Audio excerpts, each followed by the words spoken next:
سال 1955 لگند قوکومه یه گریدای قرسه لباکور کردستان روحات آلاکوم جدایک بویه. لقاغزمانه تا سال 1973 خوندنا سرطایی و یا ناوندی کریه. دنافبر سال 1974 و 78 ده لزانینگاه انقره خوندنا درونناسی کریه. سال 1978 درکتی آلمانیا و پشتر بلغاریا. جه سال 1983 ده لسوید دجی و کار لیکولی ندکه. بینرین برز افدمو همودمین و بخیر.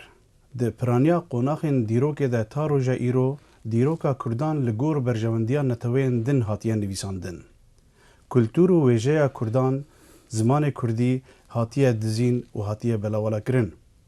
میوان پروگرام میا ایرو جیان خو ترخان کریه جبو برحف کرنا مورک و مرجان نتوامه و پاراستن و ارشیف کرنا وان سامانان. تو بخیر هاتی پروگرام ما کاک روحات آلاکوم. سپاس. یعنی اینها مرو جیانا روحات آلاکوم برچاوار دروازکی جیانا که گلکی برهمه 22 برهم ده دربار داناسین و فولکلور و دیروکا کرد و کردستانه یه هندری کردستانه و یه دروی کردستانه چه دش دهیله که روحات آلاکوم ویری هل بجیره؟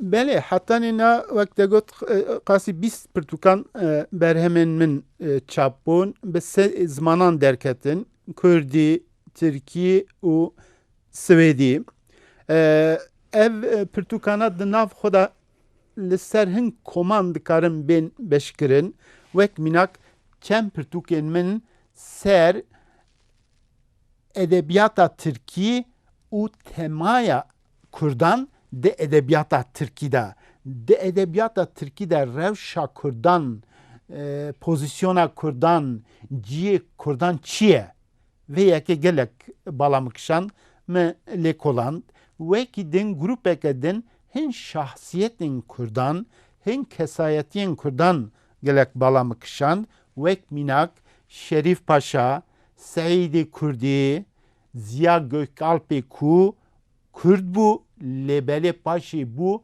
yek juan bavin nasyonalizma Türkiye. Kurd be taybetici Kurdin Türkiye جه دیروکا خو جه زمان خو جه ادبیات خو جه چافکانیان بلگن جه هر تشتی بپارمانه من اف فاجیایا من اف فلاکتا زانو اجازه hatme Svedi Almanya için salamam Levan velata jه متابلویا که دندید ev velatan çavap beşta çune دیروکا خو چافکانیان خو همو هبونه خوی نتوی چوا به نازکی به بالداری به کیف خوشی پرستنه آرشیف کرنه یک دوکومنته کرنه او جبو کو بگیجن دستین کنسیندن خوندوانان انجی لکولران imkanın خو گیاندنش پیدا کرنه نه تنه پرستن ده جر زمینanda انجی ده امبارanda ده magazinanda ve şartın tene na gelo van berhaman van dıştan çava dikkarım biginin raya geçti insanan mirovan lekolineran ve yakeci balam mekşand mev her de dünya da berhev u mgot devehen tiştin kurda em derhin ronahiye rüye roje hintiştan bikin em nekin hezin resmi, hezin ku Kurdistan zeft kirine, dagir kirine be destevana tirok anji çandama nikare be nivisin derkeve ronayı mirov ji kideri da indik ve ji destbeke vek peşkotineke Türkiye'ye belki Kürdi de je döje mirov ji kidera zerare vegere kare. به zihniyeti, به hişmendiye ve من دست بکر و کیف اما ویت شتیره گلک داد. جافکانی می دیدید انجی می بلگک رسمک تشتکی نو دیدید از کیف خوشتوم جبوکم می تشتک ندید بو لترکیه. ام به terbiye, bir perverde, bir ruhaki din hatun mezin kirin. me terbiye me perverdeya Tirkî dîtû lêbelê ez hatim mirov dikare bêje ku min xwe ji nû ve keşf kir min nasiya xwe da xwe eskî me cara pêşî min Swêdê min dît ku ez Kurdim edebiyateke me heye zimanekî me heye lêkolînên me hene beşên kurdnasiyê beşên kurdolojiyê li cîhanê hene profesörên Kurda hene doktora tezên doktorayê yên Kurda hene Kurd jî wek her milletî milletekî serbilind milletekî ku alîkariya çanda cîhanê kiriye milletekî ji milletên din ne kêmtir e min ev rastiya jî dît vêya jî cesaretekî din da min enerjîke din da min bey hin tişta ketim Eger mirov yek li ser berhemê te rawestê bi Kur'anî lê binêre gelek program jê re lazim in. Lê eger mirov ji ser ve temaşe bike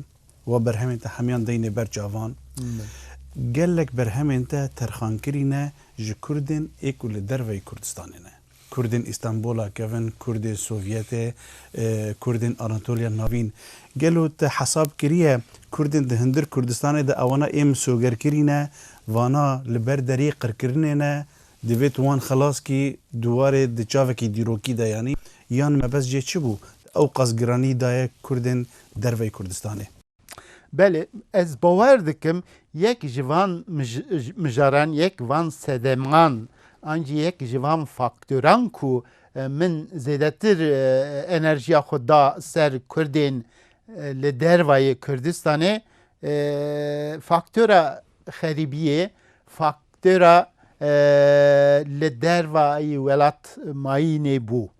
Ez hatim Swêdê ez derketim Avrupayê vê carê min bi çavekî din li ser gela li ser jêre cihekî li Kurdistanê mêze kir rewşa Kurdan mêze kir min dît ku Kurd bi hezaran Kurd hatine derketine Swêdê welatekî İskandinavyayê Bakur herî jorê Kurd bi hezaran deh hezaran hatine Almanyayê Fransayê İngiltere'ye her welatê Avrupayê kolonîk û Kurdan xwe re hêlînek çêkirine li van welatan dijîn. Min Kurdên Iraqê, Kurdên İranê, Kurdên Sûriyê, Kurdên Sovyetê cara pêşîn dîtin. Min ewana li Swêdê dîtin. Yani ev sînor min re gelek manîdar bûn. Min re gelek tişt îfade kirin Kurdên Swêdê min re gelek balam kişin. Kurdê İstanbulê îcaz hatim min nasiya xwe da Kurdên Anadolya Navîn. Cara pêşî min Kurdên Anadolya Navîn li Swêdê dîtin. Kurdên Konyayê, Kurdên Enqereyê li vira min nas kir. Nasiya xwe da wana ja çîroka hatina vana Anadolyê, çîroka wana hatina li welatên Avrupayê gelek bala mikişand sirgûn gelek tiştekî xirav gelek tiştekî nebaş e ku qeza felaketek ku tê serê însanan vê yekê jî bala mikişand tiştên ser sirgûnê ser xerîbiyê ser tu bêje li dervayê welat mayînê bala mikişandin paşê çend pirtûkê min derketin ser İstanbulê Kurdên İstanbulê ser Kurdên Anadolya Navîn û ser Kurdên Swêdê. Carekî bihîst ku du sê gundên Kurdan li Yunanistanê hene. Lêberî hetanî niha jî di derbarê vê yekê de tu agahîke nivîskiyê min nedît peyda nekir û cîk de jî nexwend. Muhakkak Kurdên misal Kurdên aliyê Pakistanê, Afganistanê hene Kurd. Di derbarê van Kurdan da hetanî niha berhemek lêkolînek nehatiye kirin. Yani Afganistan û Pakistanê belkî duwarê netewî û dîrokî da merivê me bin. Lê ji wan netewê hane ku gelekî dûrên me ne mesela em bên halî Çîn û Yapan û watiştana çi zanyarî cem te hene ku Kurd gihîştibin wan deran. Ji bajarê Elazizê bajarekî Kurdistana Tirkiye جوی دوره به سدان کس لگل ارمنیان به واپوران به ریا واپوران ریا بحره دریای چونه درکتن امریکای لوان دارن مانه کومله ساس کرنه ماکالامن او لکل نامه به کردی ده مالپرین کردی ده حتی بلاف کرن کردین امریکایی جی بابت که دنیا کردین اوه نه کردین کومک کردین مزنجی ایرو لأوسترالیای dijin. Lebele Kurdên ku li îro Ewropayê dijîn jiyana wan mümkün e di derbarê jiyana wan de hin tişt hatibin nivîsandin. Lebele di derbara dîroka Kurdên Ewropayê de kêm tiştene wek mînak kes dîroka Kurdên Fransayê nizane zêde.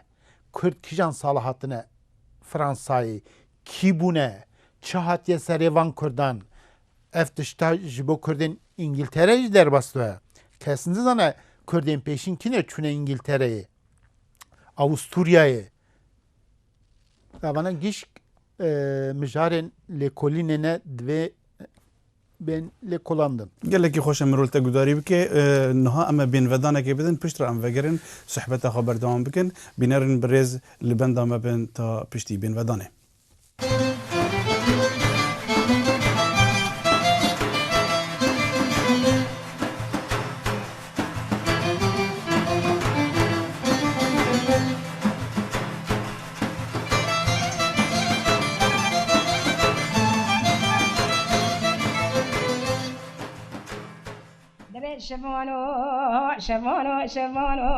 شمانو پیشا قرانیم یا برده برو به زبیه و زجر ما زبیه بدم قولی زبی پیش حنیه و جاوی بمکر و سیده و راتی رومیو Ev dengê dayîka Rohat Alakom bû. Duan salên ku Rohat nedikarî biçe welatê xwe, dayîka wî dengê xwe li ser kasêtan tomar dikir û ji wî re dişand.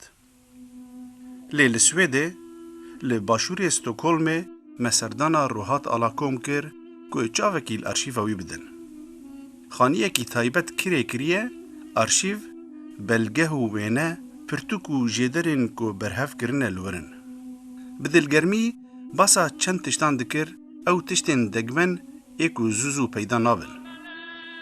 Pirtûkên li ser Kurdan li Swêdê bi zimanê Swêdî hatine derketin gelekin. Min hettanî niha qasî sed pirtûkên wisa berev kirine. Ev her du dolap hema bêje gişk ser Kurdanin û bi zimanê Swêdî derketine. Me hemû berev kirine. Yên ku nehatine dîtine jî me kopya kirine. Kopyayê wan derxistine. Ew jî di embara min de oda handa ye. Yek ji wana ev wêneye ye. Ev wêne mi di müzexaneyeke Swêdî de dît. Wêne di mala Şerîf Paşa da li Stockholmê hatiye kişandinê. Dema Şerîf Paşa di sala 1880 da hatiye Swêdê. Swêdiyan müzeyê bi taybetî ev wêneye kişandiye ji bo ku mala ku Şerîf Paşa bar kiriye xanîkî teze hatiye çêkirine, xanîkî zef mezin bûye. Şerîf Paşa bi ji bo Sefîrxaneya Osmanî 20 jûre 20 odeyê wî xanî kirê kiriye. Tiştekî din jî ez dixwazim bala temaşevana bikişîne ser ev nexşe ev xerîta ye. Eva jî di arşîveke Swêdî de mi dît ji aliyê profesörekî lêkolînerekî coğrafya nasekî Swêdî de hatiye amade kirin. Welatên Rohilata navîn nîşan dide, Welatê Osmanî nîşan dide û Kurdistan jî bi taybetî nîşan daye. Wek hûn jî dibînin mintika Kurdan bi rengê sorva nexqişandiye. Binî dinivîse di sala 1800 de tam berî 213 salan hatiye çêkirinê نقشه بوی تری هنه لأوروپای لبله منطقه کردستان افقا aha zelal berrak hoş ne hatiye çekirin ev Portukajı beri de süd salih li Swedi hatiye veşandın tercümeke vergereke jizmani Almani vergerandine Swediye vergerandine Swedi li velatê Kurdan û Ermeniyan yek jiwan Pirtûkên din ku ev jî divan salan da berî sed pênceh salî hatiye çapkirin li Stockholmê ev jî wergerek e. Kitêbeke zef biçûk e. Navê Pirtûkê Eyşo keçikeke xweşik li Qersê. Wek tu zanî ez jî ji Qersê têm. Dema me ev Pirtûk dît gelek şawûm en tiştekî xweş jî dîsa min dît eva jî kovareke İngiliz e lêbelê min eveke Swêdî da dît divê kovarê de wêneyekî jineke Kurd hatiye belavkirin jê re gotine Fata Reş bi leşkerên xwe çûye İstenbolê ji wira çûye tevî şerê Qrimê bûye eva jî pirtûkeke mezin miyê piçûk nîşandan dixwazim wêneyê jî avra nîşandim wek hûn dibînin ev jina Kurd bi leşkerên mêr dora wê tu ji mêrin li İstenbolê yê derbasê Ewropayê be çûye derketiye Bulgaristanê di van salan da jineke Kurd bi evqa mêr bi leşkerên ve derketiye sefereke aha gelek bala biyaniyan kişandiye sala 1805 çaranda derketiye Divê mirov çendî lê bikole ku bigihêje karîkatûra Şerîf Paşa di pirtûkeke nivîskar û şêwekarê Swêdê de Albert Engström. gelek karikatürên navdarên berî sed salî çêkiriye navê wî ji danîye Menîxor û wek pirtûk çap kiriye yek ji wan pênceh navdarên Swêdê an jî navdarên wan salan Şerîf Paşa hilbijartiye û ev wêneyên Şerîf Paşa bi destê xwe çêkiriye. Kurdekî ji bajarê Urfa ku sala 1946 hatiye Swêdê û xwendina pizîşkiyê kiriye, li Swêdê maye di rêxistina Amnesty de kar kiriye, pirtûk nivîsandine û hewl daye ku doza gelê Kurd bi dunyayê bide nasîn. Dîploma Dr. Selahedîn Rastgeldî bi dîwarê mala Ruhat Alikom de bû. Piştî ku vefat dike cenazê wî dibin Rihayê wira binax dikin. Amnestiya Swêdê jî çelengekî Gulamla Xemilandê çelengekî dişîne ser cenazê wî ser cenaze jî bi Swêdî dinivîsin tak spas ji bo her tiştî Selahedîn. Tiştekî bêjim di dîroka çanda Ewropayê de di derbarê Kurdan da gelek tişt hene. Ji bo ku îmkanên wan Ewropayiyan, wan gerokan, wan misyoneran, wan lêkoleran gelek zêde bûye. Dema ev çûne Kurdistanê an jî çûne mintiqên nêzî Kurdistanê, çûne cîranên Kurdistanê geriyane gelek tişt dîtine, gelek tişt berevkirine, gelek tişt guhdar kirine. Hemû ev tiştana bi xwe re anîne Ewropayê piştî mirina xwe ev tiştana gelek hatine nivîsandin. Tiştê nehatine nivîsandin bi xwe re anîne jî di mûzeyan da, di arşîvan da, di pirtûkxanan da îron tên parastin. İşte me re tiştek dikeve divê em Kurd li bey van tişta bikevin. Gelo ev tiştên ku em behs dikin li kî derê ve şartine? Kîjan jerzemînan da, kîjan depoyan da hene mirov wana bibîne. Berê bînerin bi rêzî mîvanê me lêkolîner Ruhat Alikom he em sehbeta xwe berdewam dikin. Kak Ruhat tu di gotarekê de dinivîsî tu dibêjî سوید پایتخت کلتوری یا کردین پنابره بله یعنی ما بس تجربه گوتنی چیه جارا پیشین دما مرو روشات کردین ترکیه ده برچوان جارا پیشین لسویده به تایبتیجی لستوکولمه ده نابرا 20 سالاندا سالین 8 سال 1908 حتی سال 2000 ده نابرا به تایبتی دوجم نهاجی بردام دکن و دمه gelek xebat hatine kirin di navbera van 20 salan da. Tiştekî ku Kurdan cara pêşîn di tîroka xwe da dîtine wek mînak çi? Wek mînak li welatekî Avrupayê paytextekî Avrupayê cara pêşîn qasî bîsî kovar rojnameyê Kurdî derdikevin. Cara pêşîn zanîngeheke bilind ji bo mamosteyên Kurd tê saskirin. Cara pêşîn bi sedan wergêr tercümanên Kurd ku Kurdî Swêdî belê li Swêdê dest bi kar dikin. Cara pêşîn di hemû etabên perwerdegariya Swêdê da zarokê Kurd digêjin mafên xwe yên perwerdegariyê yên bi zimanê Kurdî. Zarokên Kurd bi zimanê Kurdî dikarin bi zimanê dayîka xwe hin tiştan fêr bibin. Cara pêşîn qasî pêncê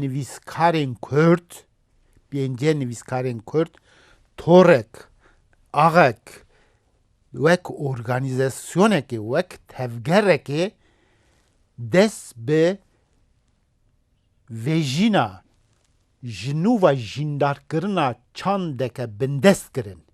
Bi sedan roman, Kurtê Çîrok, Pirtûkên Helbistan, lêkolînên Kurdî wekî din qasî hezar pirtûk li Swêdê hate çapkirinê. Devletekê cara pêşîn bi milyonan belkî jî milyarekî zêdetir alîkariya peretî piştgirtiya vê çanda bindest kir. Statüya zimanê Kurdî, statüya edebiyata Kurdî, statüya Kurdan bi giştî yekcar bilind bû li welatekî.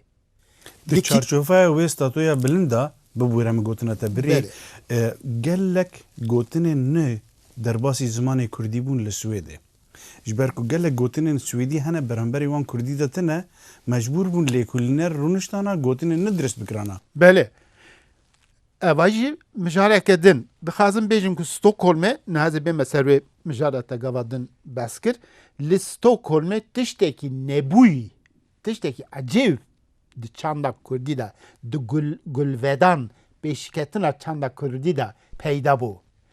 Ji ber vê yekê ne tenê min gotiye gelek Swêdyan jî Stockholm wek paytextê zimanê Kurdî, paytextê çanda Kurdî bi nav kirine. Mijareke din e gelekî girîng mijara jinan. Tu zanî di van salên dawî da taybet li Swêd gelek tund û têjî berember jinan hatine kirin li ser destê hinek Kurd. û ji ber wê yekê jî hinek caran navê Kurdan hate girêdan bi navê stemkarê jinan ve. Belê. Gelek nivîskar rojnamevan tiş nivîsyan din gotin ev e ne kultura Kurdan e belkî ev ne beşek ji kultura Kurdan e yan a mentika navçeya rojhilata navîn bi tevahî hinekan girêda bi olêva yanî her hinekan şîrove rengekî daye. Lê nivîsên te di derbarê jinan da û desthilatîya jinan di dîroka Kurdan da berî va bûyeran bû. Te dixwast ji va lêkolînan bêjî çi? Te dixwast bêjî ku pêvajoyeke şaş di derbarê Kurdan da heye divê bête rastkirin yan mesele çi bû? Cara pêşîn yek ji min dipirse rastî jî mijareke giring e. Problem çû? Problem dema ku ez li Kurdistanê bûm gelek tişt nebaş me li ber çavê xwe didîtin. Nehekiyên mezin li jina dihate kirin di pratikê de. Çîrok me dibîstin. Ancî di hin pirtûkan de, di hin fîlman de men faciyayên malbatî didîtin. Jin dihatin kuştin, lê dixistin, eveka Kurda tune bû. Lêbelê hin aliyê jiyanê ji hewin ku vê carê wêneyekî din nîşanî me didan. Ev wêne çi bû? Jin hakimê malê ne gelek tiştan de biryara jinan e.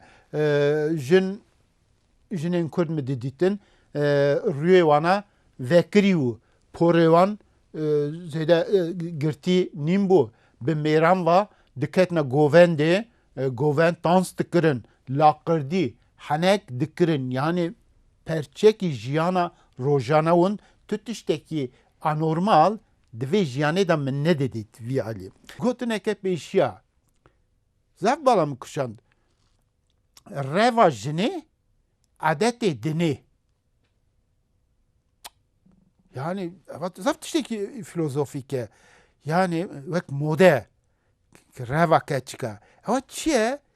Devê meneyî ku jin jî wek insan, wek tiştekî bi can, bi hiş, bi evîn, bi evîneke mezin dikare ya xwe bike, ya xwe jî dike, mirinê jî dikare bide ber çavê xwe, dide ber çavê xwe jî dilketiyê xwe re direve. û civat jî vê yekê re okey dihêje. Berhemek di derbarê Şerîf Paşa da nivîsandiye. Mamosteyekî zanîngehê li Başûrê Kurdistanê hê Ferhad Pîrbal. Dibêje Jeneral Şerîf Paşa yekem siyasetmedarê Kurd e ku baweriya wî bi serxwebûna Kurdistanê hebûye. Şerîf Paşa di navbera salên 1898 ta 1904 li Swêdê wek dîplomatê dewleta Osmanî bûye. Li gor lêkolînên te Jeneral Şerîf Paşa û têkiliyên xwe bi Qiralê Swêdê Oskarê Duwem ra û malbata wan ra çi qasîdkarî ye van têkiliyan têxê xizmeta Pirsa Kurd? Şerîf Paşa dema li Stockholmê û zêde bi problema Kurdî ve mijûl nedibû, nikarîbû mijûl bûya jî ji bo ku bi resmî, bi fermî wek sefîrê Osmanî hatibû tayin kirin. Yani pozisyona wî ye dest nedida. Tamam, Ji vê yekê re. Lêbelê ev tiştê ku wî hevalî gotiye, Pîrbal gotiye, gavadin te behs kir, ewa belkî ji bo salên 18 û 20 derbas ve dema sevreyê, dema problema Kurdan li Avrupayê, li dinyayê dibe mijarek mühim, dikeve rojeva hêzên navneteyî wî ve çaxê Şerîf Paşa êdî dibe temsîlkarê Kurd, doza Kurdan diparêze û tu zanî piştî vê yekê peymana sevrê tê imza kirin û sê maddeyên vê, sê xalên vê peymanê jî di derbarê Kurdan da ne, yek ji van xalan da van maddeyan da tê gotin ku eger mintiqa Kurdan jî tespît dikin aliyê Diyarbekir, Sêrt wê mintiqê, eger Kurd konseya yekitiya milletên netewî biryar bide Kurd dikarin bigêjin serxwebûna xwe jî eger bizanbin ku Kurd vî îşî re müsaitin, quweta wan heye, yani rêya serxwebûnê jî di van salan da vedû. Eva yeke rast e. Lêbelê piştî Lozanê, piştî hatina Atatürk tu zanî hemû ev tiştana, ev xewnana, ev peymanana giş serobino dibin û Kurd mirov dikare bêje doza Kurdan têk diçe. Berê ekak rohata lêkolîn sergelek serhildanê Kurdan kirine di 1925 da serhildana Şêx Saîdê tevemrandin 2 sal pê naçin خویبون جنوا سرهلدان رادگینه بله دو وقت که اوقاس کرد ده یعنی نتشته کی بالکشه که جاردن سرهلدانک پشتی 2 سال به بله دوزانه نه لحر در دنیای اول تشتا چه بیه آنجی چه دوه اگر ملتک دما کت دنگاسیه یعنی قضا بلای کت سر ملتکی و چاقه جناو وی ملتی دوه باون وی ملتی درکوین هزک درکوه کو ج و ایشاوی ملتی را ببه ترجمان جوه ایشی بده سکناندن و ایشی گیم بکه شرطین درکتنا هزک نو حرتم هبون جبو که کرد بشتی سرالدان شیخ سعید سرکیوان هاتون داردا کرن به هزاران کرد هاتون سرگون کرن پریشان بون yani zaftışne xrahatın seri Kurdan oja gele Kurdin ku reviyun çubun Suriye Avrupa'ya avana giyiştin hev cara peşin tişteki din derkete hole ve cari ne tane ev serok anji serek anji kesayetiyen Kurd ye milli ıssa evin tradisyonel evin aha ji ağa bek şegan bekati ve cari ronak bir nivîskar kesin وهاجی تیوی ارگانیزه بونا تفگرا کردی بون و پروژه که نو دانه پیشیا خو دشته کی دنجی الیکاریه ارمنیا جی ورگرتن ارمنی جی دوان سالاندا دبن زور دستی که مزنده اون وانا جی دخوستن تشتان بکن لبلی نکارون تشته کی بکن او کرد و ارمنی گیشتن او دسال 1000 نسید 20 هفته وقت دوزانه خوی بون ساس کرن کاک روحات برهمن تا گلکن مجار گلکن گفتگو گلکی کاری دریج بکه لیجبو هیرو حتی ور بس گلکی سپاس اشتراک کته بشداریا پروگرام مکر گلکی سپاس بینرنی کردستان تیوی را کن حتی ها لپیش اکران ممان اگر تیبونی و بوچین وجی هبن جمره بشین سر او مایلا کل بین اکران درد که حتی پروگرام کدن هر شاد و بختوار بن